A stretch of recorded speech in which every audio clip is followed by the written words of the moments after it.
chapter for millions of them. Jack didn't move. He kept staring down at the forest floor. "What's wrong?" Annie called from above. Jack didn't answer. You don't see any giant spiders, do you?" Annie said. "Well, no." Jack took a deep breath. "We have to keep going," he thought. "We have to find a special thing for Morgan." "No spiders, nothing scary," Jack called. And he started down the ladder again. Jack and Annie climbed down to the understory. Finally, they stepped onto the forest floor. Only a few layers of light slanted through the gloom. The trees were very, very tall and wide. Vines and moss were hanging everywhere. The ground was covered with dead leaves. "Before we do anything, I better check the book," said Jack. He pulled out the rainforest book. He found a picture of the dark world under the treetops. He read. In the rainforest, many living creatures blend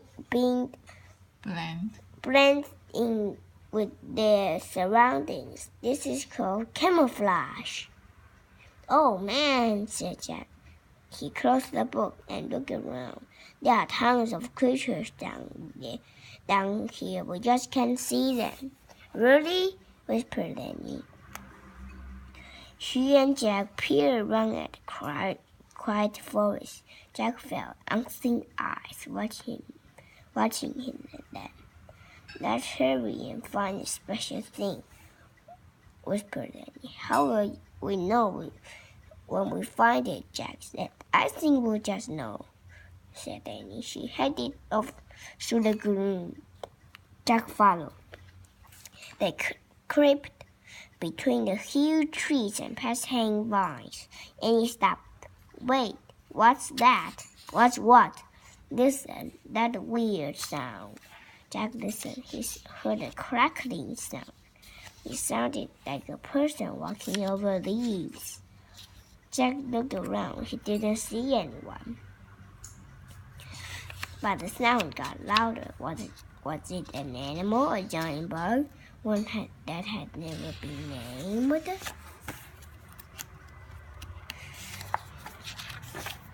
Just then the sign forest came alive. Birds took off in the air. Frogs hopped over the leaves. Lizards ran up the tree trunks.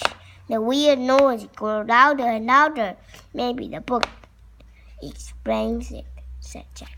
He opened the book. He found a picture of different animals running together. He read, "When animals hear a crackling sound, they flee in panic. The sound means that 30 million flesh-eating army ants are marching through the dead leaves." "It's army ants!" cried Jack. "Millions of them!" "Where?" cried Annie. Jack and Annie looked around wildly. "There!" Annie pointed. "Army ants, millions and millions of them, were marching over the leaves." "Run to the treehouse!" cried Annie. "Where is it?" said Jack, whirling around. All the trees looked the same. Where was the rope ladder? "Just run!" cried Annie. Jack and Annie took off. They ran over the dead leaves. They ran between wide tree trunks. They ran past hanging vines and mosses. They climbed over thick roots. Jack saw clearly ahead. It was filled with sunlight. "That way!" he cried. Jack and Annie hurried toward the light. They pushed their way through the bushes. They burst onto the bank of a river. They stared at the slow-moving brown water. "Do you think the end will come this way?" Annie said, panting. "I don't know," said Jack, "but if we waded a few feet into the river, we're safe. The ants won't go in the water. Come on." "Look," said Annie. She pointed to a big log rocking at the edge of the river. The inside of the log was dug out. "It looks like a canoe," said Jack. He listened to the crackling sound in the distance. "Let's go inside it, quick." Jack shoved the book into his backpack. Then he He and Annie carefully climbed into a dugout log. Annie leaned out of it. She pushed away from the bank with her hands. "Wait," said Jack. "We don't have paddles." "Oops," said Annie. The canoe started moving slowly down the muddy river. Chapter 5. Pretty Fish. Squeak! Annie patted the little mouse in her pocket. "It's okay, Peanut. The ants can't go in the water. We're safe. River, we're safe." "Maybe safe from the ants," said Jack. "But where is this canoe going?" Jack and Annie stared at the river. Branches spread over the water. Vines and mosses hang down from them. "With the better Jack look this up," said Jack. He pulled the rainforest book out of his backpack and flipped through it. Soon he found a picture of a river. He read, "The Amazon River stretches over 4,000 miles from the mountains of Peru across Brazil to the Atlantic Ocean. The river brings consist over half the rainforests in the world."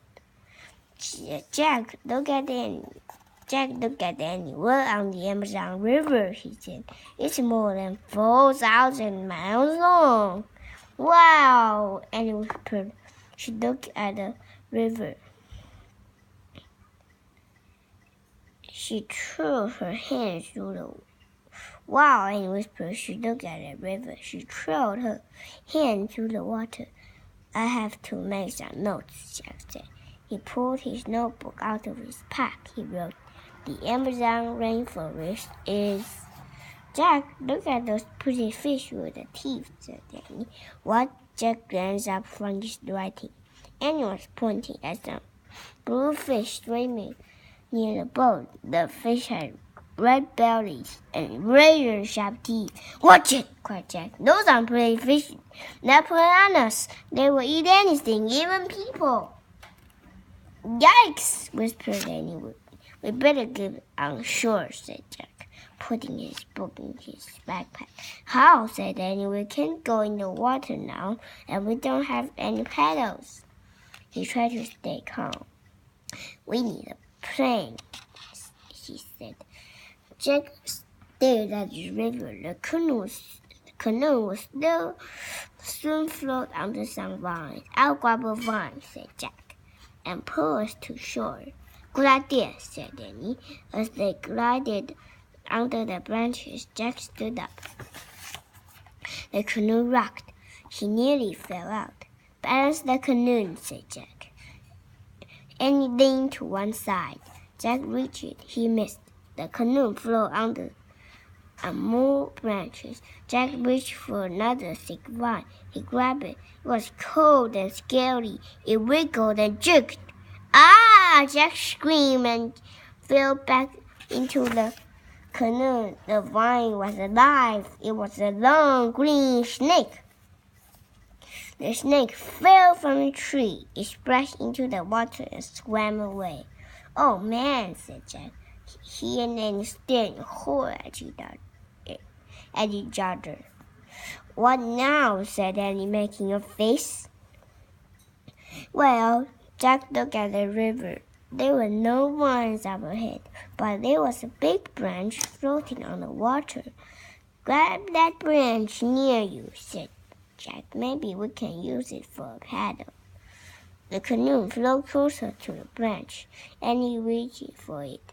Suddenly, the branch rose into the air. It was a crocodile. "Help!" screamed Annie, and she fell back into the canoe. The crocodile opened and closed its huge, long jaws. Then it moved past the canoe and swam up the river. "Oh, man," whispered Jack. A screeching sound split the air. Jack and Annie jumped. "Help!" said Jack. He expected to see another terrible creature, but all he saw was a small brown monkey hanging by its tail from a tree.